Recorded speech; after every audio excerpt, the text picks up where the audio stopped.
When I started freelancing in the Middle East 4 years ago, I had a very strong sense of mission and purpose. I was thinking, I'm going to be a journalist so I can speak truth to power, and I want to hold all these corrupt governments and imperialists accountable.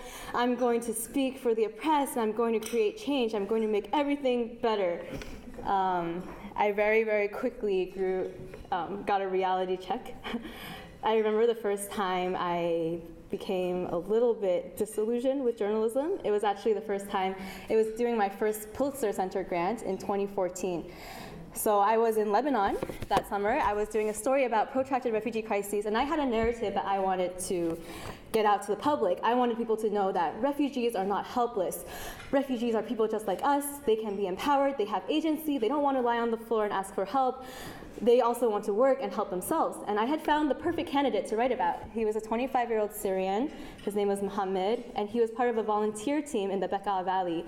So I was writing about these Syrians who, even though they were refugees who had lost everything, they were crowdfunding assistance through Facebook, getting money on the internet, and filling gaps for people whose needs weren't being met by the UN and by humanitarian agencies. And I thought this was amazing. I was shadowing Mohammed.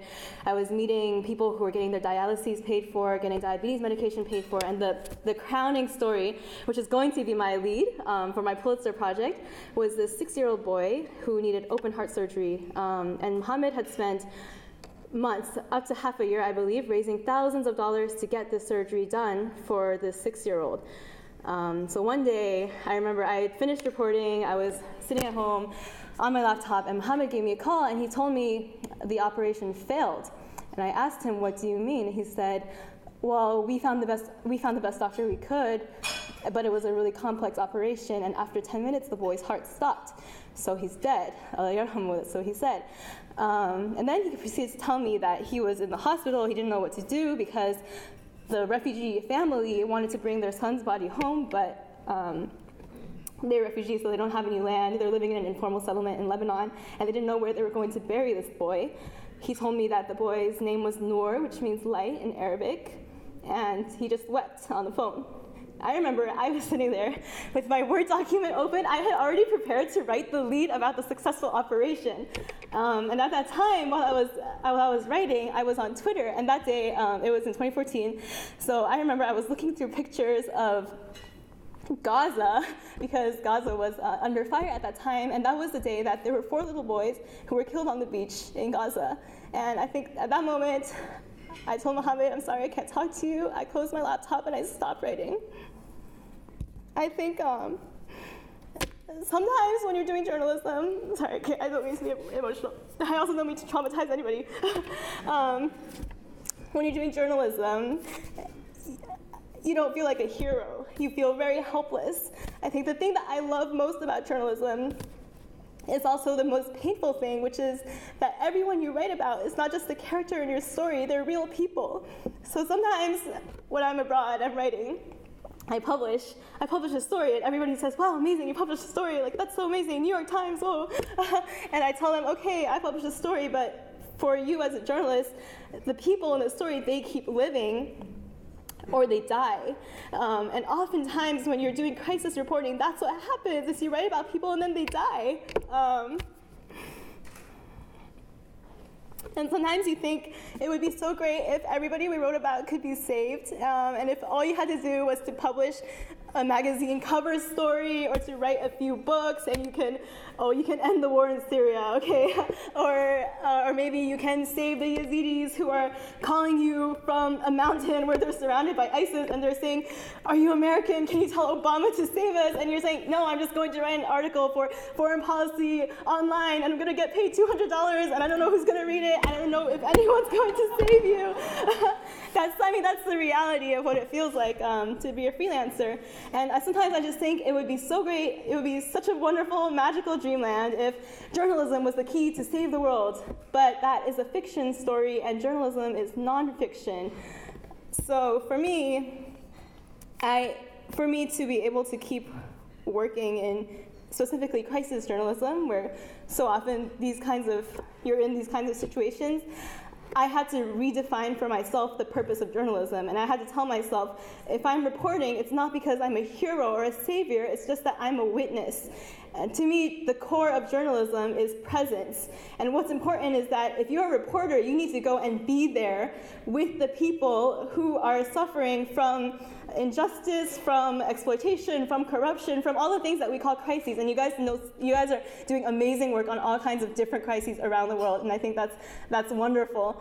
I think that the work of journalism is to tell the truth, which means to tell the whole truth, and to tell the uncomfortable truth, which sometimes means that the world is very cruel, the world is burning, and if you're going to report on it, that means you walk straight into the fire so you can stand next to the people who are burning, even if you're not able to pull them out. And that really hurts. That's really scary, and sometimes it's really overwhelming. At the same time, I believe that presence and being there and bearing witness is something very powerful and meaningful in itself. Because what you do when you go and report and you stand with someone that the rest of the world says is collateral damage and is okay and is disposable and we don't even care if their stories are never heard, when you go and you listen to them, you tell them that they're not forgotten, that they are seen, that they are heard, and that they are valuable. And to me, I love journalism so much, even though there's no money in it, and it's really hard, and everyone should get hostile environment training and also be prepared to take care of your mental health. I love journalism because I think it's a very humbling profession, and it's also very humanizing work. It's humanizing not just for the people that you're writing about, but it's humanizing for yourself. And for me, when I started out, and I'm still really young, so I started out very young freelancing, and I had this tendency to be very competitive, right? And to feel like I have to go and prove myself. Oh, like when am I going to get the cover story? When am I going to be the staff correspondent? And the thing is, when you're actually reporting on crises and you're with people who are suffering in the middle of it, you forget about all of that. You realize that's not important. It's not about how many bylines you get, and it's not about making it and being a fancy person that everybody knows. It doesn't matter. What matters is the people who are in these stories.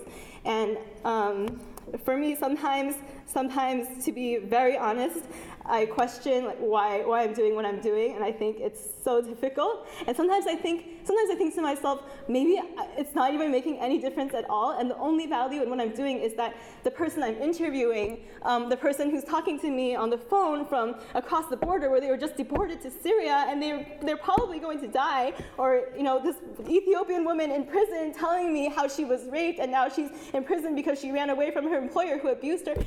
Sometimes I think maybe the only value is that this person in front of me feels like they are seen and heard, and my presence with them makes them think that they're not forgotten and the world has not forgotten them and they are not alone. And sometimes I think more, and I realize if that's the only value to the work that I'm doing, it's still worthwhile. It's still a huge privilege. It's something that's so human, and it brings you so close to the core of what it means to be on this earth.